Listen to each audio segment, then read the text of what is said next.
আমাদের একজন অফিসার মোহাম্মদ আসাদুজ্জামান, উনি রাজস্ব কর্মকর্তা এআইআর কাস্টমার চট্টগ্রাম।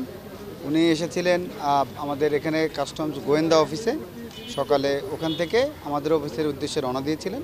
পথে এই পথ দিয়ে যাচ্ছিলেন, এখানে এসে তাকে হামলা করা হয় অর্থে তার গাড়িতে লাথি মেরে করা হয়, গ্লাস ভেঙে ফেলা হয় এবং মোটরসাইকেলে আরোহী যারা ছিলেন তারা এই গুলিকর বলে শব্দ বলেন এবং তারা তখন দ্রুত গাড়ি টান দিয়ে পালিয়ে যান। জড়িতদের ভিতরে এক্সাক্ট ব্যবস্থা নেওয়া হবে। যেই অফেন্স করেছে সেই অফেন্সের এগেনস্টে আমরা ব্যবস্থা নিব। আমাদের টিমগুলো ইতিমধ্যে দেখছেন, মাঠে কাজ করছে, আমরা ইনশাল্লাহ ধরে ফেলবো, যথোপযুক্ত আইনগত ব্যবস্থা নেবেন। গাড়ি কি এটাই ফাটছে? আচ্ছা।